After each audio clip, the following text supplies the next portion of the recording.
Welcome to the Man and Nolan Show. We're back with episode 5 this week, everyone. And we got things going on in the NFL, the NBA, and there's a lot going on in the MLB. So sit back, enjoy the episode, and let's get into it. Starting this week, folks, we got in the NFL. So, Connor, we saw the Giants fired offensive coordinator Jason Garrett. Yeah.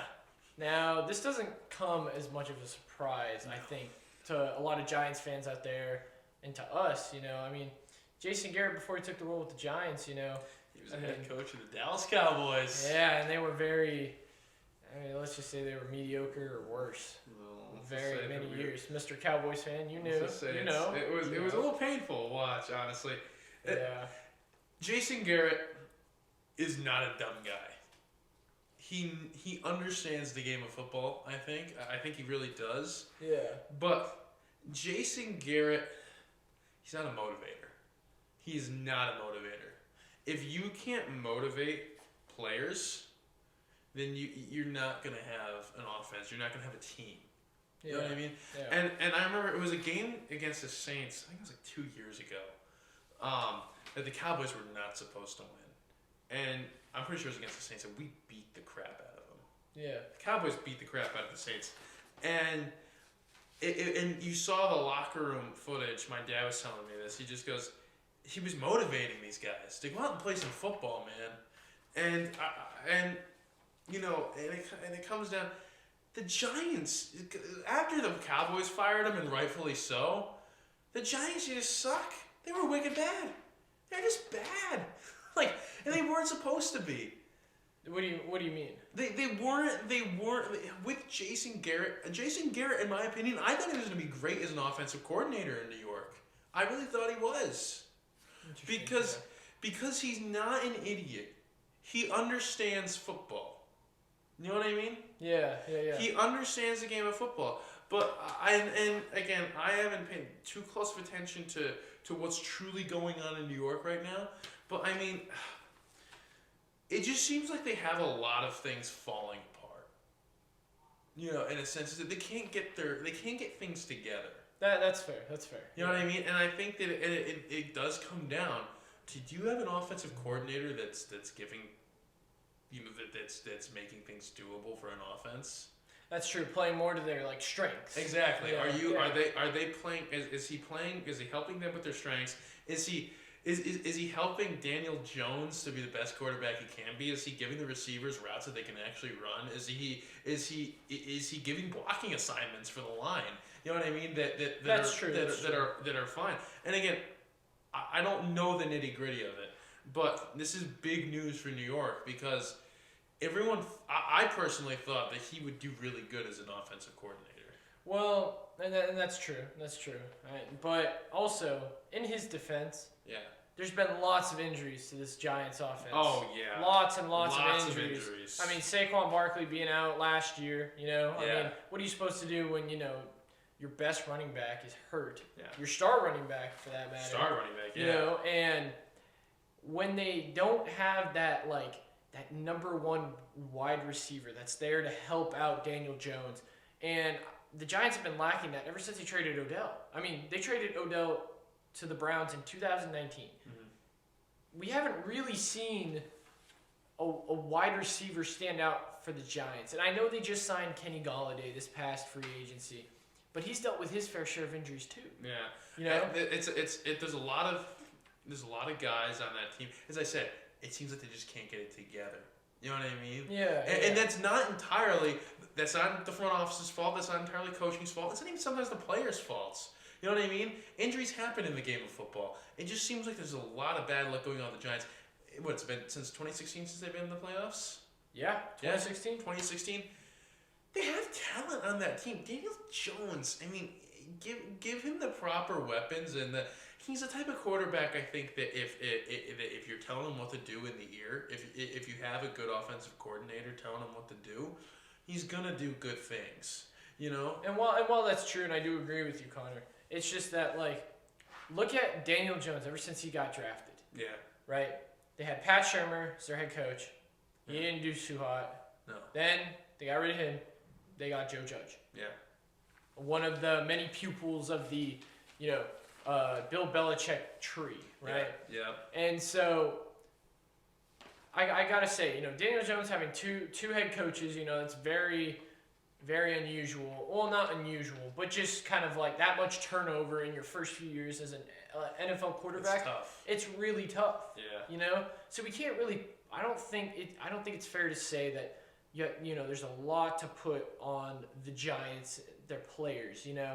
I think it's more having to do with like your administration, your coaches. Dave Gettleman, their general manager, right? Yeah. The GM. I think that after this season, this is my bold take right here. Giants let him go, and they start to clean house. Yeah. I think they'll bring in a new guy, and they'll start cleaning house. Because the Giants you just said it, Connor. 2016 was the last time the Giants made the playoffs. Yeah. Seriously, a lot's changed in 2016. In 2016, they had Ben McAdoo as their head coach. Ben McAdoo. Yeah. I don't even know what he's doing anymore. Yeah, I haven't heard. Yeah. But it's not a known name. Yeah, but a lot's changed since then. Yeah. So if I were the Giants, right, and I was John Mara, their president, I'd say, look, we gave it a shot. We did what we could. Lots of injuries. We still have Daniel Jones. They still have key players. So I'm not saying get rid of like everyone, right? No, they just have do a complete rebuild. They shouldn't do a complete rebuild. They have pieces. They just need to get in. They need to take that extra step. They have a good defense. They have a guy named James Bradbury, used to be on the Panthers. Yep. Balled out, got himself a great contract, right? They have guys like him. They got Sterling Shepard on the offensive side. Hell, they just drafted Kadarius Toney, guy out of Florida. He's starting to come up. And this is what I was getting at, right? It goes back to Jason Garrett was not a motivator. And the thing is that when you yourself are not a motivator, you can't piece certain things together, in my opinion. It's just that with certain coaches and certain players and stuff like that, you don't have to be on the uppity up. You don't have to be crazy. Yeah. Your motivation comes from how you carry yourself. Jason Garrett, he didn't carry himself. He didn't. He was just like he'd lose and be like, oh, that's all right. We'll get him next time. Like what? No. That's not how. Yeah, they need like a young guy in there to say like, let's go. Or like one of those old-fashioned guys that'd be like, all right, get on the line and do it this way, and that's how we're doing it. Either one. You gotta go physical for one. football. Exactly. Like the one Patriots. Like the exactly. Patriots in the early 2000s. Exactly. Yeah. You need one extreme or the other. There's no in between. Yeah. It was just kind of like. It's just kind of like Jason Garrett was like one of those little league coaches where it's just like everybody gets a trophy for showing up. Like no, it's like no, it's that's how Jason Garrett feels. And again, it comes down to again, as I said, it's a mixture of a lot of these things. Yeah, and a lot of it stems from these players. These guys just want to win. You know what I mean? The Giants don't want to stink. When you have a legacy like you do, when you've had in past years, you had Eli Manning. You go back to the 70s. You had guys like Fran Tarkenton. You had Lawrence Taylor on your defense at one point. Bill Belichick was your defensive coordinator. You were something. You did not mess with the New York Giants. Back in the 80s. Yeah. And the thing is that why wouldn't you want to carry that legacy on? So it's just like I think that with this whole situation in New York that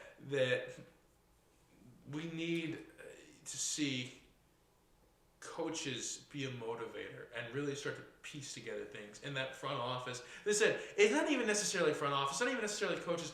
The blame has to be put on somebody. It's just a mixture of a lot of things. Absolutely. Poor coaching, poor drafting. Yeah, to an extent, not drafting in a sense, but players getting hurt too. But you can't control that. Though. You can't control that, but that's that just a factor you have to factor in. Yeah. That's no one's fault. Yeah. Unless a player made a stupid decision and decided to do something that would let them get hurt. Exactly. Which happens. Yeah. But But yeah, no, we'll see what the Giants do. See what the Giants do. And so we'll see. Moving on, we got AJ Brown. The Titans just put AJ Brown on IR. The Titans, right? 8-4, top of their division. The Titans are right now amid a 2-game losing streak. Right? Coming off a routing by the Patriots. Do you like that one? I do like that one. They lost Derrick Henry and Julio Jones, who are also on IR. Derrick Henry still's the lead rusher in the league, though. I think he is. I think he's still the lead rusher in the league. And they just waived Adrian Peterson last week. Yeah. Which, personally, just a quick thing on the Adrian Peterson move, I didn't understand why they waived him. No. Well, veteran guy, I feel like he's still got a little bit left in the tank, I mean, well, the veteran they must have saw something in their younger guys and said, like, we're going to give these guys a shot. Yeah. Which is not a knock to Adrian Peterson, No. They just want to get their younger guys in there, Yeah. That's not... Adrian Peterson had his time. Yeah, he really did. He did. And he's still a decent running back, Yeah. if you need, like, a bruiser on, like, a second down, short play, you know? Like, he's still got much left in the tank. He has life left in him, yeah. Yeah, and we saw that. But AJ Brown landing on IR for this Titans team, right? Who, again, they're on a 2-game losing streak. They lost to the Pats, New England Patriots. And then before that, they lost to the who'd they lose to? Oh, you see, now you lose me there. But I could tell you, I could fill in right here, right now, though, and I could start to pinpoint a little bit because I do forget who they lost to the week before. I don't even actually know, to be honest with you. But but little analysis of this past week. Yeah. So looking at it, the Pats were slowed down by the Titans in the second quarter. I thought the Titans scored a touchdown in the second quarter. The Pats were only able to get field goals off, and I thought there was a certain point. The Pats were still beating the Titans at the game of football, but not by much. Yeah. Not by much in that second quarter. And then it got to the second half of the football game, and the wheels just turned on, man. It was just boom, boom, boom. Mac Jones, he threw 23 for 32, which isn't like excellent. It's not bad. It's pretty good. But he threw 2 touchdowns. The Pats defense played really well. Again, the Pats defense is really, really good. I think what it comes down to, though, is that, again, this is an injury-riddled football team. Yeah. Tannehill can only do so much with what he has. Exactly. So I think the best thing for the Titans to do is to buckle down. I think that coaching staff has to meet with those team leaders and be like, listen, we are up the creek without a paddle at the current moment, but we could still give a fight. We could still win. We could still remain number 1 in this division. I don't see them going into the playoffs, and even if they did, I don't see them getting far. They're not a Super Bowl contender this year because of these injuries. Well, that's true. I mean, we've seen crazy stuff before. Oh yeah. Well, it's just like, I mean, I hoped and prayed that Andy Dalton would have been those like comeback quarterbacks and would have gotten the Cowboys to the Super Bowl last year because Dak Prescott's ankle went sideways. But it's just, but I mean, that's only dreaming. You know what I mean? Yeah. And it's just like you would hope. I thought the Pats were going to be decent with Cam Newton. They weren't. And it was upsetting to see the Pats stink, but now they're good again. So it's just like you look at it like this in a sense that this is a team again that's injury riddled, but they still have fight left in them. But I think at this point that the coaching staff they have to turn to their defense and really say you cannot let up points anymore. Well, and I feel like that. Yeah, that's true. But the Titans, they're in an interesting spot, I think. Yeah. Because if they can start turning around this, granted, it's only a 2-game losing streak. There could be worse things. Yeah. It could be like the Rams have a 4-game losing streak. Yeah, which that's upsetting. Yeah. That's a whole different story. But, it could be worse. I feel like they're in a good spot to say, look, had a bad week against the Patriots. Now, reset. Last week did not matter. And now they're going to keep going. And if they can, get some of the younger guys involved, some guys can step up, do their job. What they're getting paid to do. Exactly. But again, it's hard. It's hard. It's hard when you're going up against teams. I mean, I don't know who they're playing again this week. But, I couldn't tell you. Well, here we go. But that's besides the point. It's as I said. It also comes down to, and I have literally said this probably about 10 times on this show now. Who shows up to play football? Yeah, absolutely. But the Titans, they're in a good spot. And we'll see what happens. Yep. We'll see what happens. Lastly, on the NFL for this week, we're going to talk about Christian McCaffrey. Now, Christian McCaffrey was just put on IR by the Panthers after this most recent game, and he tweaked his ankle. I guess it was bad enough to where he had to go on IR, but luckily he doesn't need any more surgery, so that's good.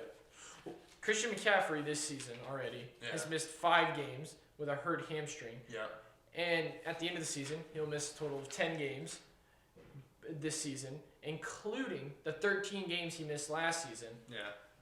After the offseason that was before last season, signing a 4-year, $64 million contract that made him the highest paid running back in football. Now, Christian McCaffrey, obviously, is a very key role of this Panthers offense. It literally flows right through him. But I will say this is not totally on Christian McCaffrey. Like, we know guys get hurt, right? Yeah, that just happens. Christian McCaffrey, the way that the Panthers used him last season and this season, or not so much this season, but mostly last season. I mean, seriously, the man had like 40 fantasy points every single week, which it's not a bad thing for us fantasy owners. No, not at all. But he was just getting used all the time. Like, give the man a breather. You know? And that's what happens. Coaches who rely too heavily on their running backs. They end up hurting themselves. I mean, Zeke got hurt this week. Yeah. And Zeke is the entire Dallas Cowboys offense goes through, right? And I feel like it works. It definitely does work. It works. I mean, and we can analyze the Cowboys offense in a sense in a later episode. Yeah. But the Cowboys also do have good receivers. And that's true. They have a good receiver core. But it does work. I'm not saying it doesn't, but I'm just saying that too much pressure on one player. Yeah. Right. Like, okay, fine. If this was like a receiver and you're throwing 13 receptions to him per game and he's getting okay, fine, and it's working, okay, fine, maybe you can keep doing that, right? Yeah. But running back, I feel like is a different position. Well, you're getting tackled, you're getting hammered by 300-pound guys. I don't want to say it's a more physical position, but it's a more physical position. Yeah, because you're running into the thick of it. You know what I mean? Exactly. Because you have to deal with, first of all, these huge guys up on a defensive line. You have to worry about your own guys running to them. You don't want to pull Mark Sanchez. And then you have a secondary. And linebackers are mean SOBs. You know what I mean? They are mean guys. Yeah. You know what I mean? It's if you don't have a mean linebacker, I'm sorry, you're losing that football game. If you don't have a mean secondary, you are losing that football game. Defense wins championships. And that's the thing. So Christian McCaffrey, excellent football player, excellent running back. I mean, he's a star. He is one of the stars, and I think that just given the chance not to be hurt, he goes up into probably one of the top 50 running backs of all time.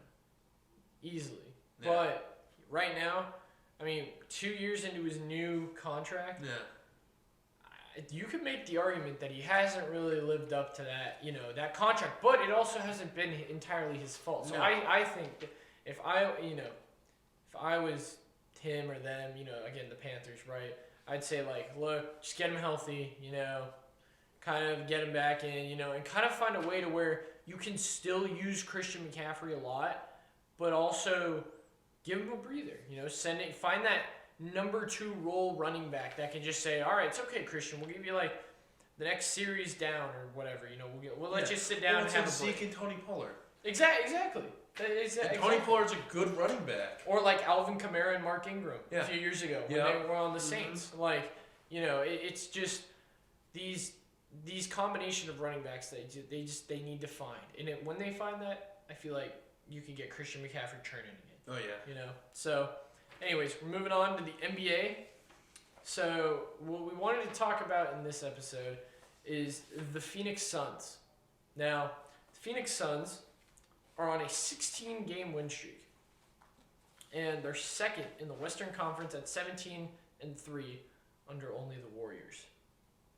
Now, the Suns lost to the Bucks in the NBA Finals last season in 7 games, and they play the Warriors coming up here very shortly. Mm-hmm. So that'll be a good game. That is a game that a lot of people and we will definitely watch. But I think the Suns this season, they're fueled by that loss in that NBA Finals last year. Like against the Bucks. Chris Paul, I think he's on a mission with Devin Booker, and they're like, look, we're gonna forget about last year, but we're gonna use it as fire, and they're gonna come back this year. And it's still very early in the season, right? Mm-hmm. Still lots of basketball to be played. Lots of basketball. Lots and lots of basketball to be played. But if the Suns can keep it going, and barring any injuries to either Devin Booker or Chris Paul or anything like that, they could keep going. They could get this rolling, and they could be, they could go back to back. They could go back to back in the NBA Finals. Well, and when you have guys like Chris Paul and Devin Booker, I mean, there is no reason for you not to be winning games, and there is no reason for you not to motivate these guys, your teammates, the rest of your starting lineup, and their subs. And your subs, you know what I mean? Yeah. Those core 10 guys right there. Yeah. To not go out and win games.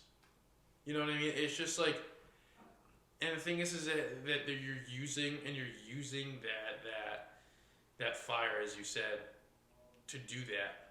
And I'm excited to. I think that Warriors game and the Suns. Yeah. That is gonna be. That is going to be one of the biggest games of the season, I think, or at least the early season. Yeah. You know what I mean? I think that because that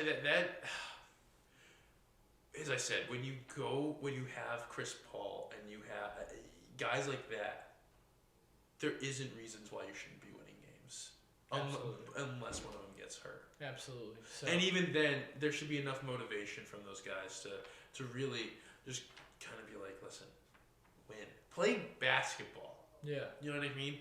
It's like, I cannot stress this enough that it doesn't matter what sport you play.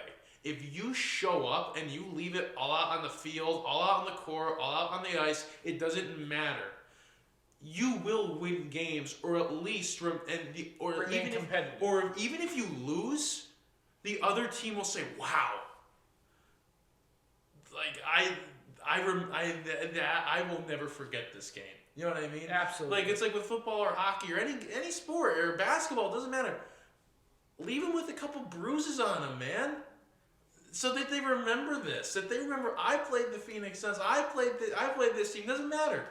Leave them with that, even if you lose at that point. And the thing is that you need to have a competitive. And the thing is that the Suns have that competitiveness, and that's awesome.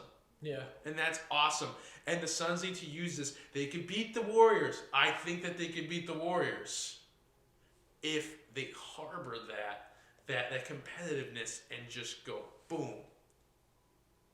They just play. Yeah. They play their hearts out. Yeah. Absolutely. So we'll hope that they continue that competitive win streak, right, and keep playing good basketball games, and but again, we'll see what happens. Yep. You know what I mean? So, anyways, we're moving on to our last topic of the episode of this week, the MLB. So we're going to be talking about MLB free agency, right? And we want to hone in on two specific teams that have been making an early flash here early in MLB free agency. So we got first the Mets, right? The Mets finished third in the NL East at 77-85 last season. Yeah. And the Mets, here are three of their most notable signings, at least I thought, this week. So the Mets signed outfielder Starling Marte for 4 years, $78 million. Yeah. Mets also signed infielder Eduardo Escobar, 2 years, $20 million. And the Mets made a splash signing pitcher Max Scherzer for $130 million for 3 years. Now, as a Diamondbacks fan, part Diamondbacks fan, Eduardo Escobar and Starling Marte used to be on their team. Yeah. So it sucks to see them, go somewhere else and have some success. Eduardo Escobar was an all-star last season, playing a lot of third base for the Milwaukee Brewers after the Diamondbacks traded him mid-season. Yeah.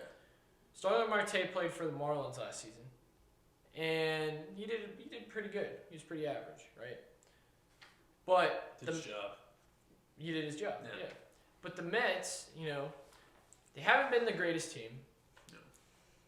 But they're starting to put puzzle pieces together. Now, if they can re-sign Javier Baez, move some guys around, get some bats going, they could be a very competitive team this year. Yeah. Especially with getting a guy like Max Scherzer. Well, and because when you have that pitching rotation, when you have a good pitching rotation, and you could start certain guys, I think that brings in ultimate competitiveness. Because when you get up on that plate and you're looking at as someone on the mound that is going to give you a run for your money, it's just not going to give you a home run. It's not going to give you. You're not going to allow you to hit a ball that's going to let you run to second base. Be able to fill up those bases. That is like scary. You know what I mean? Yeah. Genuinely. Yeah. So I think that with this, we have to, you have to analyze it. You know what I mean? Yeah. You have to analyze in the sense of what are you going to do? What are the Mets going to do with this? I mean, these are huge contracts. Yeah. You know what I mean? Yeah. And forget being able to pay them. It's. Are you going again? It comes down. Are you going to compete? Yeah. You're starting to put these puzzle pieces together, and just looking at these guys. You got an outfielder, you got an infielder, and you got a pitcher. Okay. So now you have to build up that team chemistry. Absolutely. They definitely do. So, and another team that kind of did the same thing, the Texas Rangers finished last in the AL West last season at 60 and 102, right? Yep. They were pretty much dead last year in the overall American League. Rangers signed now before they started spending lots and lots of money, right? Yeah. Outfielder Cole Calhoun, $5.2 million for 1 year. Pretty decent outfielder. He used to play with the Diamondbacks. Rangers signed veteran pitcher John Gray, $56 million 4 years. A good veteran, solid pitcher, teach your younger guys, right? Yeah. Rangers also signed middle infielder Marcus Semien, $175 million for 7 years. Yeah. Good bat, very good middle infielder. And they made a splash today, at the time of this recording. Rangers signed shortstop Corey Seager to a massive $325 million contract for 10 years. That's insane. Corey Seager. That's insane. I mean, just that amount of money. I mean, it's unfathomable to think over 10 years that you could think that again, it comes down to this. What are they going to do with this? Are they going to build that chemistry? Well, I think what the Rangers are doing here is they haven't really gone all in. If you look at past off seasons by the Rangers, if they can make a few more big deals, this will probably be their best off season in the history of their franchise. Yeah. Now, they signed, they've given up about $250 million to sign a bunch of guys, and what they're hoping, I think, is that you're 60 and 102 losses. I mean, how is that going to sell tickets to fans? You know what I mean? That's not. Getting a guy like Corey Seager automatically sells you a bunch more tickets, right? So from a financial, just a selling tickets perspective, You're going to make money. you're going to make a load of money because you got all these stars. And so all that money that you just gave away you paid the players is probably now going to start coming back in. No. But if they can just get a few more guys, start teaching some of those younger guys, like, hey, this is how you handle yourself in the MLB, right? This is what you do, like, good veterans will come together, and they'll start to create that. And then you might see them they'll probably be competitive this year. Yeah. Next year they'll be competitive, but then in like 3 to 5 years, they'll be going for World Series. Especially if these guys stick around for as long as they are. Because they don't have to go and win championships right off the bat. Exactly, it takes time. It They're takes still time. rebuilding. They still have to rebuild, and that's the important part that Rangers fans and the front office and the coaching staff and the players themselves remember that they just made these huge contract moves, these huge signing moves, right? And as you said, this is a huge offseason, early moves going on with them. This is something that you have to look at and say, okay, let's see how competitive we are next season. Mm-hmm. Is this going to be a waste of money? Mm-hmm. So that's really what you got to look at. Yeah, and so they got these guys, they got their pieces, and now they just got to put it together, and they just gotta, they got to do what they do. They got to play good baseball, and we'll see what happens. Yep. So, anyways, thank you all for joining us this week. That's all we got for you. Please like, comment, subscribe, share with your friends. And we can't wait to be with you for another episode. So, we'll see you all next week. We'll see you guys. God bless.